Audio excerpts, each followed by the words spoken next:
예수께서 오실 때에 그 귀하신 보배 남는 것이 하나 없이 다 찾으시리. 새벽별 같은 보배 멸류관에 달려서 밝고도 영화롭게 날 비치겠네. 제4부 아들 예수님과 성령은 같은가 다른가? 우리가 이것이 올바로 이해하는 것이 얼마나 중요한 것이 사실인지 사람들이 이것을 인식해야 되는데 별로 그렇게 인식하지 않는 것 같습니다. 이걸 올바로 인식하지 못하면 요한일서 2장 21절, 22절 예수님의 가장 사랑받던 제자 요한이 한 말씀이 있습니다. 나중에 어떤 사람 그리스도인이 되느냐면 이 말씀을 그러니까 이 성령이 예수님이냐 아니냐 이걸 올바로 인식하지 못하고 이 말씀을 올바로 이해하지 못하면은 다 누가 되냐면 적그리스도가 된다는 얘기입니다. 그렇기 때문에 아무리 성실하게 진실하게 믿음으로 예수님을 믿는다 하는 사람들도 이 성령이 과연 예수님인가 아닌가를 구별하지 못하면은 결국은 지금 성실성은 지금 믿음은 아무것도 도움이 안 된다는 얘기입니다. 왜? 말씀대로 순종하지 않기 때문에 다 적그리스도가 되기 때문에 그렇습니다. 요한복음 10장 30절 31절 보면 나와 아버지는 하나이라 하신대 유대인들이 다시 돌을 들어 치교하거늘 유대인들은 누구를 믿는 사람입니다. 여호와 하나님 유일신을 믿는 사람들인데 예수님도 나도 아버지와 하나 아버지와 하나라는 얘기는 예수님이 자기가 친히 아들이라 하기 때문에 너도 그럼 하나님이냐 하고서 유대인들이 분을 내어 그 예수를 죽이려 했다는 걸 우리가 2000년 전에 실제로 있었던 일임을 우리가 부인할 수 없는 일입니다.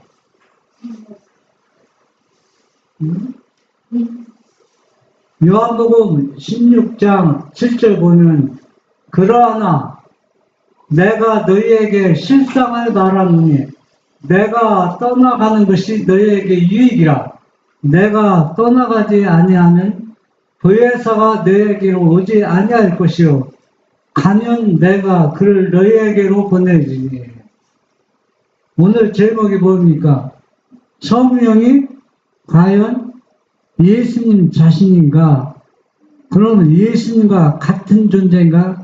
같지 않은 존재인가? 이 보혜사가 과연 누구냐가 이게 중요한 겁니다. 이 보혜사가 예수님이 내가 떠나가면은 더 유익이다. 그러면 누구를 보내겠다? 보혜사를 보내겠다 했습니다.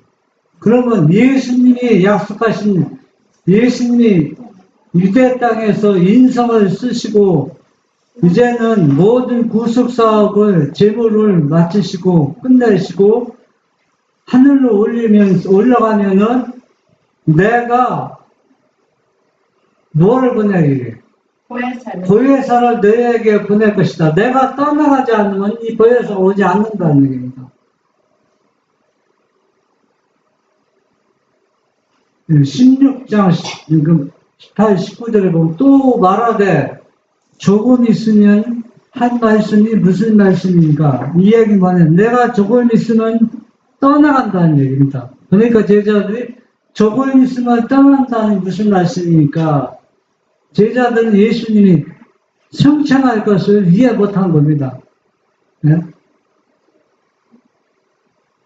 무슨 말씀이뇨? 무엇을 말씀하는지 알지 못하느니라. 조금 있다 떠나간다는 얘기죠. 예수께서 그 묻고자 함을 하시고 가라사대 내 말이 조금 있으면 나를 보지 못하게 했고 또 조금 있으면 나를 보리라 하므로 서로 문이 아니냐. 저는 이 제자들이 혼란스럽습니다. 왜 혼란스럽습니까? 내가 떠나가는 것이 유익이다. 내가 떠나가면 누굴 보내겠다. 보혜사를 보내는데 그런데 내가 조금 있으면 또 온다. 누가 온다? 예수님 자신이 온다는 얘기입니다. 그러니 문맥이 어떻게 보면 앞뒤가 안 맞아요. 내가 떠나가면 유익이다 하면서 보혜사를 보내겠다고 하면서 그리고 또 뭐라 합니까? 내가 조금 있으면 내가 또 다시 너에게 오겠다는 얘기입니다. 보혜사로 오겠다. 네? 이 얘기를 우리가 성경을 깊이 우리가 살펴보고 이 말씀을 깊이 연구하지 않으면은 이건 무슨 말씀인지 이해가 안 되는 겁니다. 시대의 소망 671쪽에 보면은 예수님이 지금 제자들에게 한 얘기입니다. 그러면 이 말씀을 제자들에게 한 얘기입니까? 오늘날 우리에게도 한 말입니까? 우리에게도. 하나님을 믿는, 예수님을 믿는 모든 사람들에게 하신 말씀입니다. 그 성령, 이 보혜사가 성령입니다. 이 성령. 그리고 또 이 성령이 내가 조금 있으면 떠나가고 또 조금 있으면 내가 다시 오겠다는 그 성령입니다. 이 성령인데 이 성령의 직무를 제자들에게 묘사하면서 예수께서는 자신의 마음을 흥겹게 한 기쁨과 희망을 그들에게 시키려고 힘쓰셨다. 그분은 당신의 교회를 위하여 준비하신 많은 도움을 인하여 기뻐하셨다. 성령은 예수께서 당신의 백성을 높이기 위하여 아버지께 간청하시는 모든 선물 중에 가장 고상한 선물입니다. 이 선물이 많은데 그 중에서 계획하신 모든 일들, 구속의 사부에서 꼭 필요한 선물, 그것이 바로 뭐냐? 성령의 선물이라는 얘기입니다. 이 선물을 모든 그리스도인이 받아야 되는 것입니다.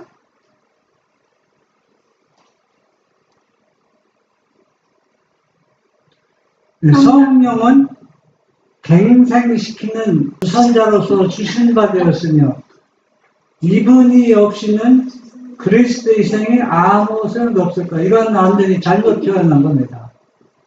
이거는 완전히 성경과 예언의 왜곡시킨 겁니다. 그게 원문에는 이트로 되어 있거든요. 이거는 진짜 그 선지자가 계시를 통해서 받은 내용이 전혀 상관없는 거거든요. 사람이 끼어들고 사단이 장난한 겁니다.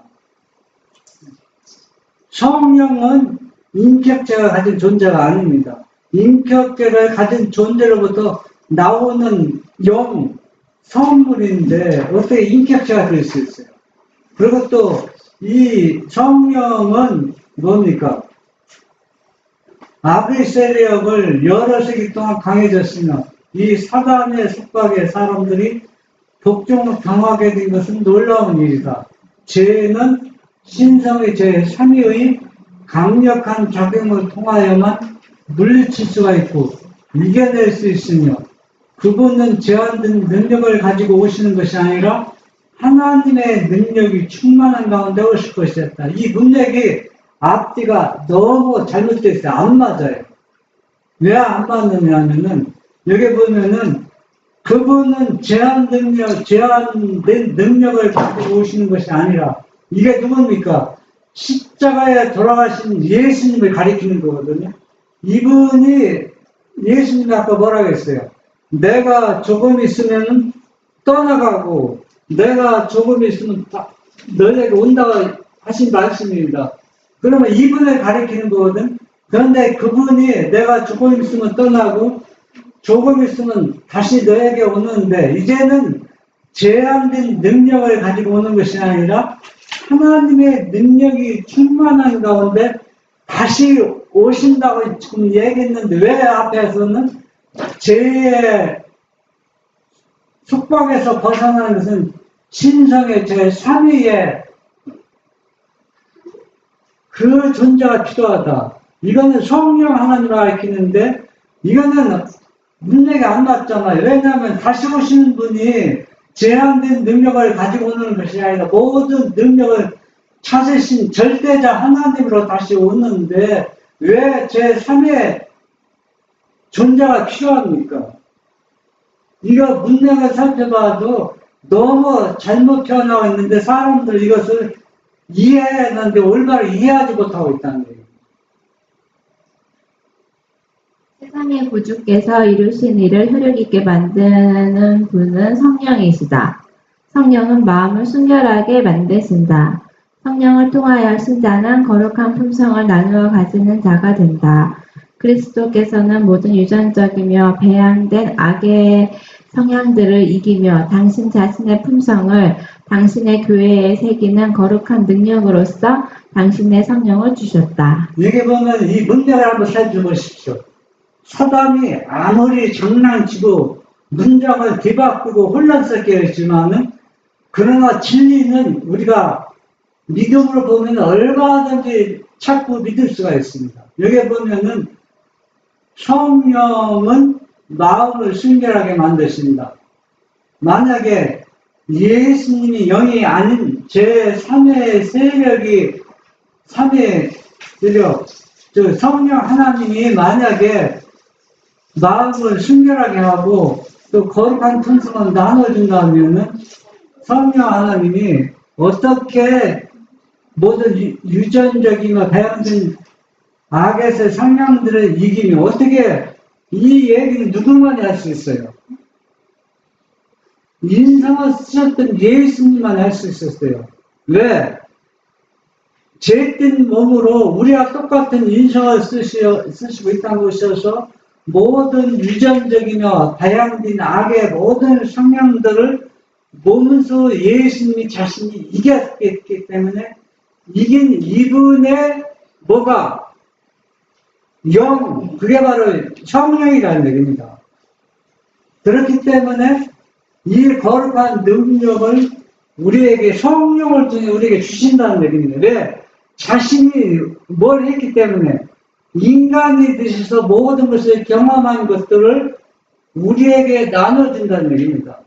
그럼 만약에 성령 하나님이 있다고 생각하고 성령 하나님이 이런 것들을 경험했으니까 안 있어요. 그런데 우리에게 어떻게 경험하지 않은 것들 나눠준다고 얘기할 수 있어요. 완전히 지금은 사단의 장난에 우리가 완전히 교회들이 놀아나고 있다는 얘기입니다.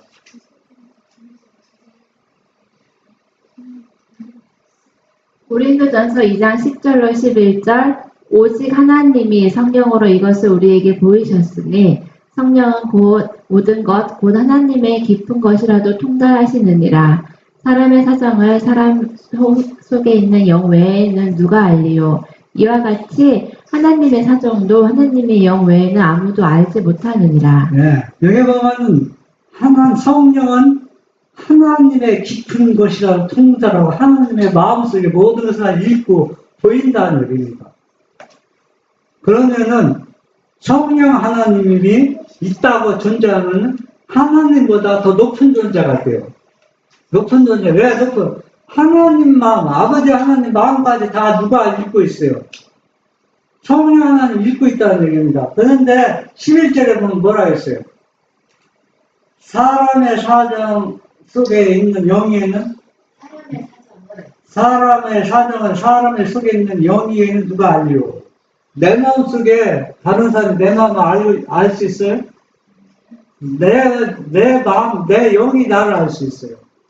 그와 같이 하나님의 사정도 하나님 마음을 읽고 알 수 있는 것은 성령 하나님이 아니라 누굽니까? 하나님의 영이라는 얘기입니다. 그렇기 때문에 성령은 하나님의 모든 것을 어때요? 깊이 마음속에 있는 모든 깊은 것도 통달하고 볼 수 있다는 얘기입니다. 성령은 차라리 성령은 하나님의 마음이다. 이름만 하면 쉬울 건데 영이라 그러니까 뭐 왜 영이라고 했느냐? 하나님이 자신이, 왜냐하면 인간에게 활동하는 건 영으로 활동합니다. 영으로. 사단도 영으로 활동하잖아요. 인격체 가진 존재로 활동할 수가 없어요. 네? 그렇기 때문에, 왜냐, 지금은 유다 땅에 오셨을 때는 그 인간으로서 사람의 모양 오셨지만 지금은 그 사람의 모양으로 활동하시는 것은 뭐로? 영어로 활동한다는 얘기입니다. 그러니까 하나님께 나오는, 예수님께 나오는 영이기 때문에 하나님 마음, 예수님 마음을 다 읽고 알 수 있다는 얘기입니다.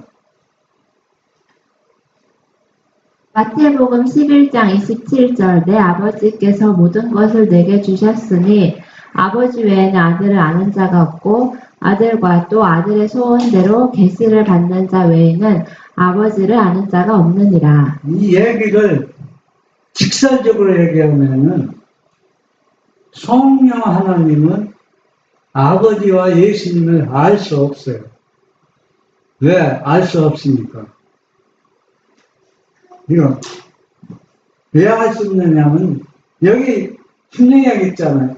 아버지를 알 수 있는 사람은 누구뿐이 없어요. 아들 예수뿐이 없고 아들을 알 수 있는 사람은 성령 하나님이 아니라 아버지뿐이 없습니다. 그러니까 성령 하나님이 아니면 하나님 예수님이 마음이기 때문에 성령이라는 말이 맞죠. 그러니까 지금 제 3위 세력을 지금 얘기하는 겁니다. 3위 존재를. 제 3위 존재는 없다는 얘기입니다. 없고 다 누구라는 얘기입니까? 아버지와 아들 두 분의 영이라는 얘기입니다. 그렇기 때문에 서로가 잘 알고 있다는 얘기입니다.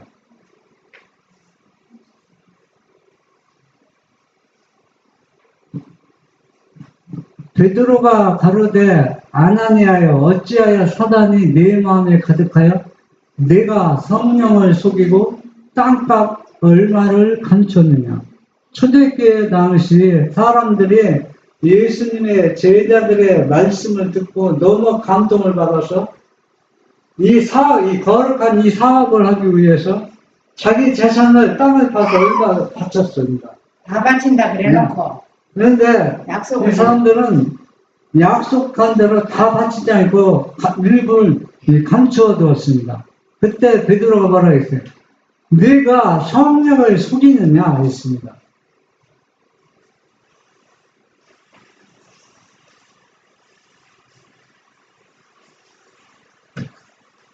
같은 내용인데 여기 보면은 먼저는 성령을 속이느냐 했는데 사도행전 5장 7절 9절 보면 3시간쯤 지나 그 아내가 그 생긴 일을 알지 못하고 그러니까 남편이 거짓말해서 죽었습니다. 죽은 지 3시간 후에 여자가 또 왔어요. 여자가 와서 말해. 베드로가 가로되 그 땅 판 값이 이것뿐이냐 내게 말을 하니 가로되 예 이뿐이로다. 베드로가 가로되 너희가 어찌 함께 끼하여 남편과 같이 죽은 남편과 함께 끼하여 남편에게 뭐라서 왜 성령을 속이냐. 여기에 보면 왜 주의 영을 시험하느냐. 돌아 네 남편을 장사하고 오는 사람들이 발이 문 앞에 이르렀으니 또 너를 메고 가리라 한대. 이 사람도 이 여자도 죽었어요. 결국은 누굴 속인 겁니까? 성령을 속였다는 것은 주의 영을 속였다는 얘기입니다. 사도행전 5장 31에서 33절 이스라엘로 회개케 하사 죄사함을 얻게 하시려고 그를 오른손으로 높이사 임금과 구주를 삼으셨느니라. 우리는 이 일의 증인이요 하나님이 자기를 순종하는 사람들에게 주신 성령도 그러하니라 하더라. 저희가 듣고 크게 노하여 사도들을 없이하고자 할세. 예, 이 얘기는 그들이 아들 예수를 거절하고 십자가에 못 박아서 죽인 유대인들이 회개치 않고 계속 거역하고 있는 겁니다. 그런데 예수님의 제자들은 이제는 예수님은 승천했지만은 예수님이 약속한 것처럼 내가 조금 있으면 떠나고 조금 있으면 또 오겠다는 그 성령을 통해서 이 제자들에게 지금 능력을 줘서 제자들이 지금 이 복음을 선포하는데 유대인들이 성령도 누구라는 겁니다. 예수님의 영인 줄 알고 핍박하는 겁니다. 예수를 핍박하고 있어요. 저희가 듣고 크게 놓아요. 사도들을 없이 하고자 할세. 그러니까 이 성령은 누구로 보는 겁니까? 예수님 영으로 지금 보고 있는 것입니다. 회개는 하나님의 선물, 회개는 용서와 마찬가지로 그리스도의 선물이다. 그리고 그것은 그리스도께서 역사에 오시지 않은 마음에서는 찾아볼 수가 없다. 네, 여기 조금만. 먼저 번에는 회개는 누구의 도움 없이는 제3의 존재, 그러니까 성령 하나님의 도움 없이는 회개는 있을 수 없다 했는데 여기는 누구 도움 없이는 예수님의 도움 없이는 회개와 용서가 없다는 얘기입니다. 그리스도의 영이 없이는 회개할 수가 없다. 그래서 읽어보세요. 그리스도 없이 우리가 용서함을 받을 수 없는 것처럼 양심을 일깨우시는 그리스도의 영이 없이는 회개할 수가 없다. 그리스도는 십자가의 사랑을 보여주심으로 죄인을 이끄시고 감정을 부드럽게 하고 마음에 깊은 인상을 남기고 그리고 영혼 속에 영감을 주셔서 자복하고 회개하게 하신다. 네, 그러니까 성령의 도움 없이는 우리가 회개하고 용서받을 수 없다는 얘기는 이 성령은 십자가에 달리신 그리스도의 영을 지금 얘기하는 겁니다. 이걸 올바로 우리가 중요하지 않다고 생각하는 사단의 영을 받습니다. 네. 사단의 영을 통해서 회개하고 자복한들 그게 구원이 있습니까? 구원이 없죠. 이 예수님의 영으로 믿고 받아들여야 된다는 얘기. 이렇게 확실한 증거와 말씀을 주셨는데도 사람들이 말씀을 순종하지 않으면 뭐가 된 겁니까? 적그리스도가 된다고 제자 요한은 지금 말하고 있습니다. 로마서 8장 9절 만일 너희 속에 하나님의 영이 거하시면 너희가 육신에 있지 아니하고 영에 있나니 누구든지 그리스도의 영이 없으면 그리스도의 사람이 아니니라. 네. 그 성령이 곧 그리스도의 영이 우리 마음속에 있지 아니하면 뭐가 아니다? 그리스도인이 아니란 얘기입니다. 베드로전서 1장 11절 자기 속에 계신 그리스도의 영이 그 받으실 고난과 후에 얻으실 영광을 미리 증거하여 어느 시 어떠한 때를 지시하는지 상고하니라. 네. 이 성령 그리스도의 영은 자신이 뭘 했기 때문에 인성을 쓰시고 이 땅에 오셔서 어떤 고난과 핍박을 당하고 또 앞으로 어떤 일이 일어날 것을 이 제자들에게 오늘날 우리에게 말을 하고 있는 것입니다. 그런데 이 영이 예수님의 영이 아니고 이 성령 하나님 다른 존재 믿고 받아들인다면은 결과는 어떻게 되겠습니까? 마귀의 영. 마귀의 영을 받고 마귀를 도와주는 일을 하고 있는 것입니다. 신물교훈 250 사람이 그들의 눈을 불완전한 인간에게서 돌려 예수를 바라볼 때에 그들의 품성에 신령한 변화가 생긴다. 마음속에서 역사하는 그리스도의 영이 그들의 마음을 그리스도의 형상으로 화하게 한다. 그 다음에 그대가 할 일은 예수를 높이는 일이다.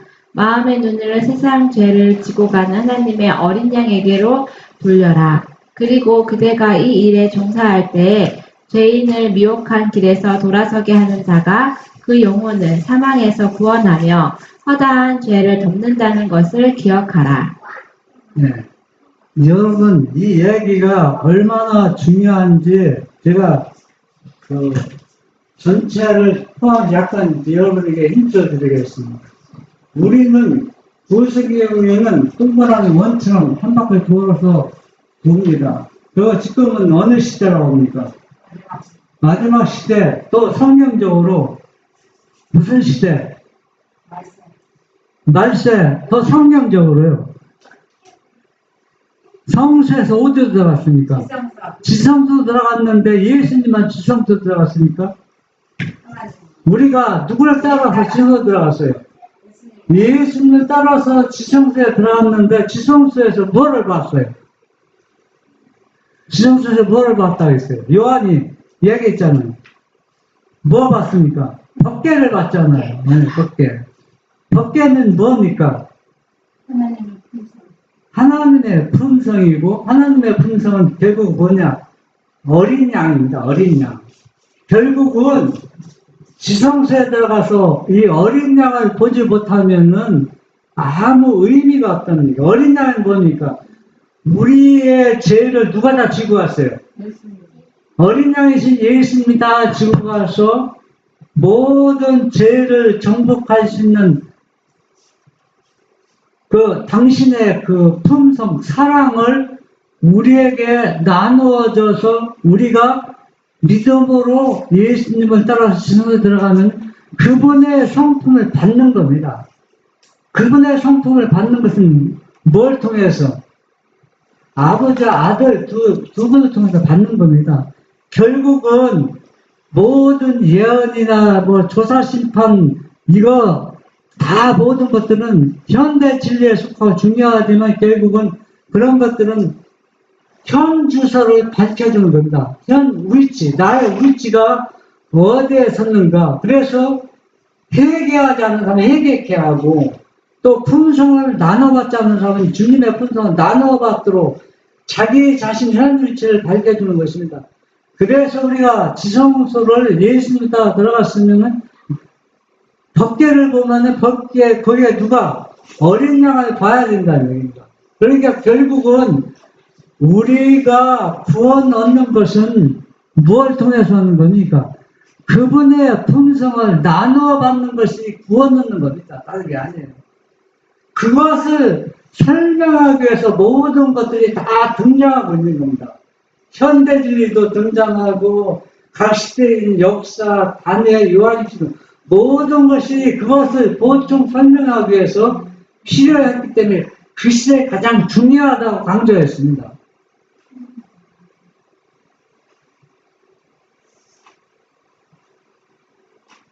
합력케 하는 자는 복이 있나니 저희가 하나님의 자녀라 일컬음을 받을 것이며 평화의 정신은 그들이 하늘과 연결되어 있다는 증거이다.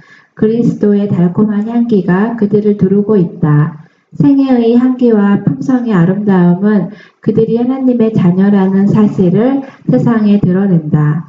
사람들은 그들이 예수님과 함께 한다는 것을 알게 된다. 사랑하는 자마다 하나님께로 나서 그리스도의 영이 없으면 그리스도의 사람이 아니나 하나님의 영으로 인도함을 받는 그들은 곧 하나님의 아들이라. 우리가 요즘 뭘 보고 있어요? 아침 기도할 때, 기도를 저녁 예배 볼 때 산상보훈을 보고 있죠. 거기에 보면 마태복음 5장 네? 거기에 보면은 이 말씀을 뭐냐면 산상보훈을 보면은 하나님의 영, 예수님의 영을 받은 사람은 하나님의 자녀가 되고 아들이 되고 화평한 자가 되고 또 모든 사람에게 사랑으로 봉사하고 다른 사람을 배려하고 이해하고 자신이 완전히 어때요? 죽고 누구를 드러내는 겁니까? 예수님의 품성을 드러내는 거예요. 이거는 그분의 품성을 내가 받아서 나눠주는 것입니다. 그럼 여러분, 우리가 아버지와 아들만 믿는다 해서 예수님의 영 받은 건 절대 아니라는 거예요. 왜? 우리가 진짜 아버지와 아들을 믿을 것 같으면은 진짜 그분의 영을 받으면은 그분의 품성도 받아야 돼요. 그분의 품성을 나눠받지 않으면은 이론적, 교리적으로 그분을 아버지 아들 믿는 것이지 실제 믿음으로 받아들인 것이 아니라는 겁니다. 제가 지난번에 한식에 뭐라 했습니까? 세상에서 가장 악한 사람은 누구라고 했어요? 진리를 바꿔도 회개하려는 사람. 진리를 바꿔도 뭡니까?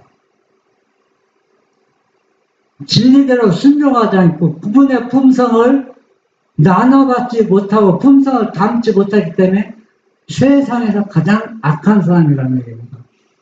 소돔과 고모라 성보다 더 악한 사람이라는 얘기입니다.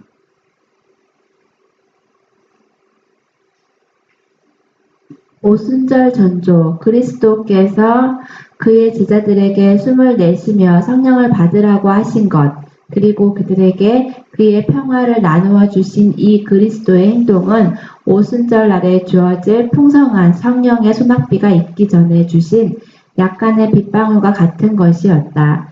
예수께서 그의 제자들에게 이 사실에 관하여 깊은 인상을 주셨기 때문에 그들에게 위탁된 일을 추진시켜 나갈 때에 그들은 그 일의 성질과 그리스도의 왕국이 지상에 세워질 방법에 관하여 더욱 완전히 깨닫게 될 것이었다. 지금 이 말씀한 것은 예수님이 일요일날 부활하셨죠. 부활하고 또 저녁에 밤에입니다. 예, 밤에 그 에르살렘 성에서 제자들이 무서워서 지금 모여서 지금 기도하고 있어요. 그때 예수님 거기에 기도하고 있는 제자들 방에 들어갔습니다. 들어가서 이 제자들에게 뭐라 했냐면, 다른 얘기는 여러분들이 이제 보시면 알겠지만, 너에게 평안이 있을지어다 하면서 숨을 내쉬며 뭘 받으라? 성령을 받으라. 한번 생각해 보세요. 성령이 인격체를 가진 다른 존재가 있으면 어떻게 예수님이 성령을 받으라 하면 숨을 내쉬면서 어떻게 여러분이 한번 생각해 보세요. 여러분 자녀를 다른 사람에게 내가 너를 사랑하노니 내 자녀를 너에게 선물 준다. 그거 얘기하면 그 얘기가 맞아요? 안 맞아요? 안 맞아요. 그거는. 말도 안 되는 소리 하고 있어요. 지금. 그렇잖아요. 어떻게 자기 자식을 선물로 주는 거죠. 선물로 준다는 얘기는 뭡니까? 지금 성령은 하나의 인격체가 아니라 성령은 여러 가지 예수님께 나오는 생명의 근원입니다. 근원이기 때문에 선물로도 표현하고 능력으로도 표현하고 여러 가지 표현할 수가 있어요. 왜? 자기 자신에게 나오기 때문에. 그래서 내가 이 선물을 너에게 준다. 그러면서 뭐라 했어요? 이 성령의 수납비가 있기 전에 이것은 약간의 피다. 그러니까 오순절에 더 풍성한 소낙비가 줄 텐데 그 성령을 한 장씩 부어줄 텐데 그 전조로서 내가 조금 부어준다는 얘기입니다. 자신의 영을 지금 이 제자들에게 부어주고 있는 겁니다. 그러면 오순절에 내렸던 영도 누굽니까? 예수님 자신의 영을 한량없이 부어준 겁니다. 그들은 구주의 증인으로 인정함을 받았다. 그들은 주님의 부활에 관하여 그들이 보고 들은 것을 증거하여야 하였다. 그들은 주님의 입술에서 흘러나온 은혜스러운 말씀을 되풀이하여야 하였다. 그들은 그분의 거룩한 인격을 잘 알고 있었다. 그분은 마치 태양에 서 있었지만 그림자를 들이우지 않는 천사와 같았다. 우리 신앙의 기초가 완전히 서 있지 않으면 여러분들 다 떨어져 나가요. 신앙의 기초는 뭡니까? 여러분, 신앙의 기초가.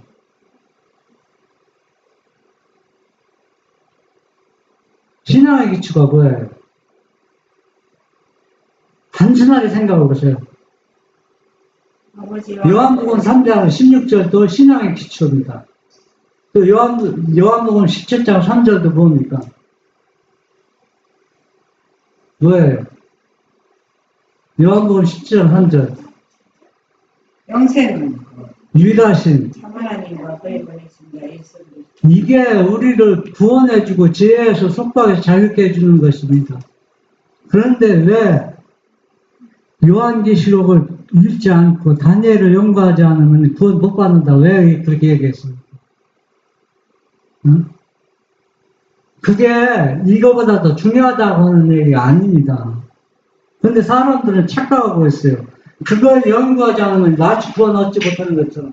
그 얘기는 바로 뭐냐? 마지막 시대에 얼마나 이 복음이 훼손되고 소멸되고 또 얼마나 이설이 많고 또 얼마나 함정과 사단이 활동하고 있는지 그것을 요한계시록이나 다니엘을 연구하지 않으면 신앙의 기초가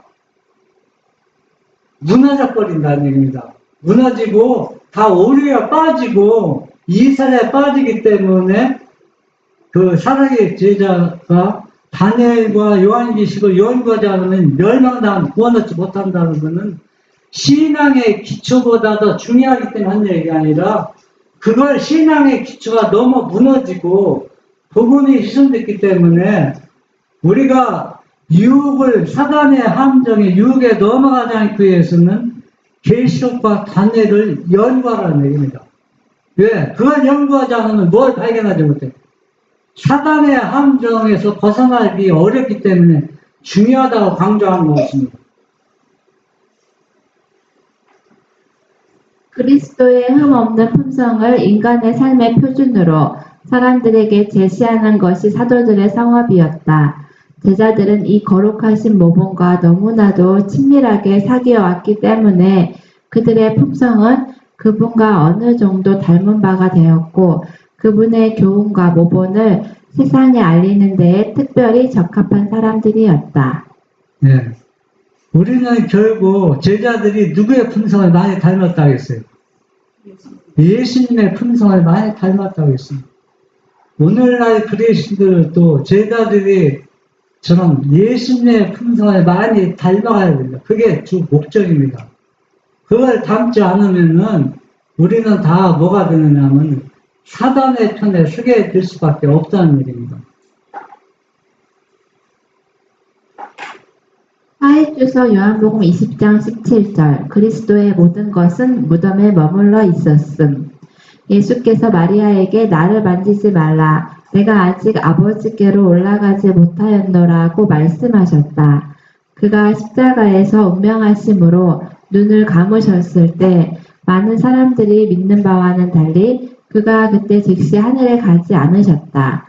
그렇지 않으면 어떻게 그가 내가 아직 아버지께로 올라가지 못하였노라고 하신 말씀이 참말이 될 수 있었겠는가? 그리스도의 영은 그의 몸과 함께 잠자고 있었으며 분리된 존재로 머물며 영이 빠져나간 시신을 처리하며 애통하는 제자들을 내려다보기 위해 하늘로 날아가지 않았다. 네. 사람들은 이것도 좀 왜곡하는 분들이 좀 있더라고. 그래서 예수님이 무덤에 있을 때 그 예수님의 그 신성은 인성과 완전히 분리된 게 아닙니다. 그대로 무덤에 같이 있었던 것을 알 수가 있습니다. 예수의 생명과 지적 기능에 포함된 것들은 모두 다 그의 몸과 함께 무덤 속에 남아 있습니다.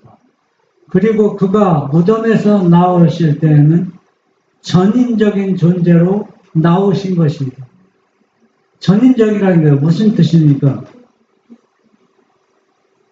누구의 도움받는 가 자기 스스로 있는 생명으로 나왔다. 완전한 뭐로? 인격체로. 이제는 그 십자가에 돌아가시기 전 무력한 그 인성이 아니라 만인적인 전인적이요. 그래서 나오면서 뭐라 했어요?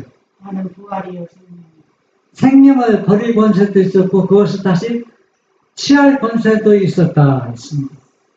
그리고 완전한 것을 다시 회복하고 찾았다는 얘기입니다.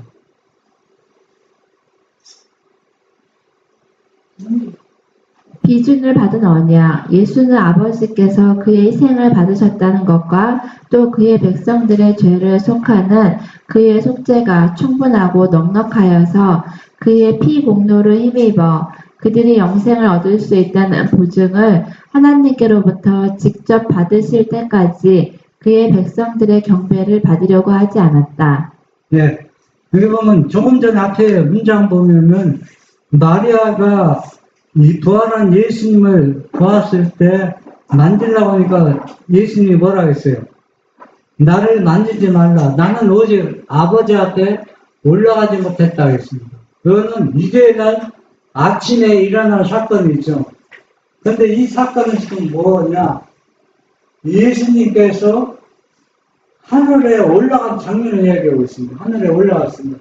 여러분, 일요일날 아침에 여러 가지 사건이 나오죠. 마리아가 예수님을 만지려고 할 때 만지지 말라. 나는 아직 아버지 앞에 올라가지 못했다. 올라가지 못했다는 얘기는 아버지로부터 뭘 받지 못했다는 얘기입니다. 비준을 받지 못했다는 얘기입니다. 그런데 그 장에 조금 나가면 다른 여자가 조금 후에 예수님을 어때 만났어. 예수님을 만졌잖아요. 여러분 뭐 기억합니까? 네, 만졌다는 얘기는 어디에 올라갔다 왔다는 얘기입니다. 하늘에 올라갔다 내려갔다는 얘기입니다. 그러면은 여기에서 보면은 아버지로부터 이런 비준의 약속을 받을 때까지는 누구로부터 경배를 받을 수가 없어요. 사람이나 천사들에게 경배를 받을 수가 없다는 얘기입니다. 예수는 즉시 하늘로 승천하셔서 하나님의 보좌 앞에 나아가 그 이마와 손과 발에 있는 잔혹하고 치욕스러운 표를 보이셨다. 그러나 그는 영광의 면류관과 왕복을 받고자 하지 않았다. 그리고 또 아버지께서 그의 제물을 받으셨다는 것을 알려주실 때까지 그가 마리아의 경배를 거절하신 같이 천사들의 경배도 거절하셨다. 네. 예수님이 십자가에 돌아가시고 일요일날 부활하시고 하늘에 올라갈 때는 이 경배를 받았어요? 안 받았어요? 안 받아서 조용히 올라갔다 나왔잖아요. 그런데 이제는 40을 지나고 부활하고 40 후에 어디에 올라갔어요? 성천할 때는 어떻다 했어요? 대대적으로 누구를 환영했어요? 천사들의 온 우주인들이 이분을 부활하신 예수님을 환영했습니다. 만주의 왕으로서 환영했다는 얘기는 뭘 이미 받았다는 얘기죠. 아버지한테 비준의 약속을 이미 받았다는 얘기입니다. 그 얘기를 지금 하고 있는 얘기입니다. 그는 또한 지상에 있는 그의 택하신 자들을 위하여 구할 것이 있었다. 그가 간절히 바란 것은 그때 이후로 지속될 구속받은 자들과 아버지와의 관계, 하늘나라와의 관계를 분명하고 확실하게 하는 것이었다. 그가 하늘의 영광을 받을 수 있기 전에 그의 교회가 의롭다함을 받아야 하고 간합함을 받아야 한다. 그는 그가 있는 곳에 그의 교회도 있어야 하는 것이 그의 뜻한 바라고 선언하셨다. 그가 영광을 받게 되어 있으면 그의 백성들도 그와 함께 그 영광을 받아야 한다. 이 말씀은 무슨 말씀이냐면 하나님 예수님께서 비준의 약속을 받고 천사들거나 온 우주로부터 대대적인 환영식을 받았습니다. 받고 그 취임식으로 오순절 성령을 부어졌다 했잖아. 그 취임식으로. 그런데 진짜 환영과 대대적인 온 우주로부터 경배를 받는 날이 바로 언제냐? 구속사업이 맞춰질 때. 즉 살아있는 성도들이 이 살아있는 교회가 예수님의 품성을 온전히 형상으로 나타날 때 그때 대대적인 뭐가 이루어져요? 온 하늘이 영광 그때 받는다는 얘기입니다. 그때.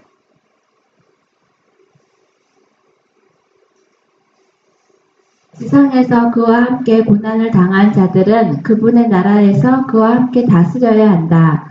그리스도는 매우 분명한 방법으로 그의 교회를 위하여 강구를 올리시면서 교회의 이해관계를 그분 자신의 것과 동일시하시고 죽음보다 더 강한 사랑과 불변성을 가지시고 그분을 통해서 교회가 얻게 되는 권리와 칭호들을 옹호하셨다.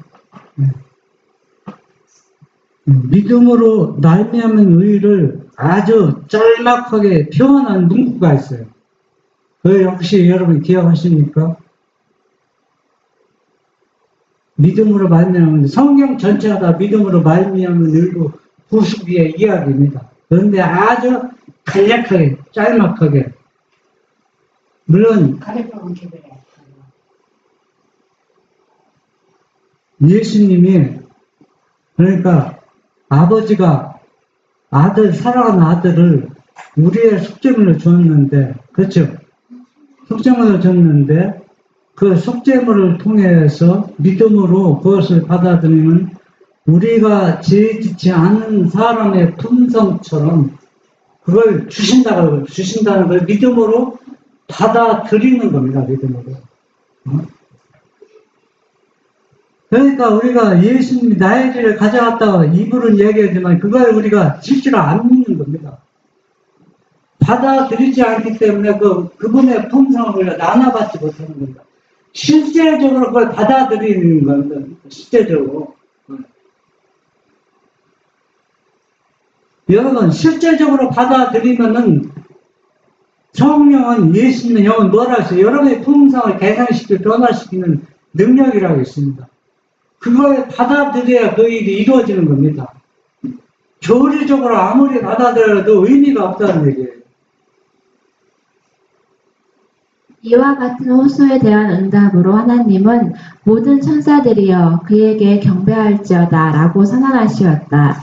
천사들의 각 수장들이 왕의 명령에 순종하면서 죽임을 당하시고 승리하신 정복자로 다시 사신 어린 양이 찬송과 영광을 받으시기에 합당하도다 하고 찬양하였다. 결국은 이 복음이 어떻게 끝나냐면 우리가 예수님이 성수에서 지성소 들어갔을 때 우리 예수님 따라 지성소 들어갔어요. 그럼 지성소에서 이 어린 양을 봐야 됩니다. 어린 양. 어린 양을 보면은 나 같은 죄인이 죽을 사 없는 죄인이 이 예수님께서 나 때문에 양처럼 완전히 숙kim을 되셔서 그걸 결국은 마지막에 그걸 보는 겁니다. 누가 그걸 보았어요? 요한도 그걸 보았다는 얘기입니다. 우리도 그걸 보아야 되는 겁니다. 헤아릴 수 없는 많은 천사의 무리들이 구속주 앞에 부복하였다. 그리스도의 요구는 수락되었고 교회는 교회의 머리시오 대표자 되시는 그분을 통하여 의롭다함을 받는다. 여기에서 아버지는 아들과 맺은 언약을 비준하신다. 이로 말미암아 아버지 하나님은 회개하고 순종하는 사람들과 화목하게 되었고 그리스도의 공로로 그들을 거룩하신 은혜 안으로 데려가실 것이다. 우리가 예수님의 은혜로 하나님의 자녀가 되는 겁니다. 왜? 예수님이 비전을 약속을 받았습니다. 나를 사랑하고 나를 받아들인 것처럼 아들을 보는 것처럼 이 아이라고 했잖아요, 예수님. 이 아이들도 내 피로 샀으니까 이 아이들도 어떻게 해요? 나를 받아준 것처럼 이 아이들도 받아주십시오 하고 약속을 했다는 얘기입니다.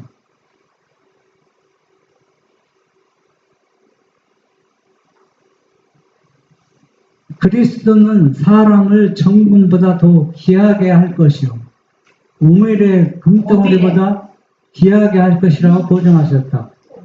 이제 하늘과 땅의 모든 권세가 생명의 왕에게 주어졌지만 그는 한순간도 죄로 가득 찬 세상에 살고 있는 가난한 그의 제자들을 잊지 않으시고 그들에게로 돌아갈 준비를 하셨다. 이게 무슨 얘기입니까?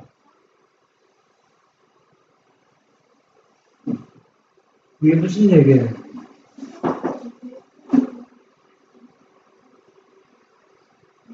예수님이 내가 조금 있으면 떠나가고 조금 있으면 또 온다 했잖아요. 그렇죠? 온다는 얘기는 이거는 재림도 포함되지만은 당신의 영, 성령으로 다시 온다는 겁니다. 네? 왜, 뭘 하기 위해서? 이 능력을, 그들의 능력과 영광을 나눠주기 위해서 오신다는 얘기입니다. 자신이 오신다는 얘기야. 그것을 뭘 표현했어요? 성령으로 표현한 겁니다. 이리하여 인류의 구속께서는 자기 몸을 희생시킴으로써 하늘과 땅, 영원한 사랑과 무한한 하나님을 연결시켰다. 아버지와 영원히 분리된 우리 죄인들을 예수님이 속죄물이 되셔서 이걸 분리된 것을 연결시켜 주셨다는 겁니다. 그래서 우리는 결국 예수님을 믿음으로 성수해서 지성수 따라가서 우리의 속죄물이 되신 그 어린 양 예수님을 보고 그분이 나누어주는 뭘 받아야 돼? 품성을 나누어 받아야 된다는 얘기입니다.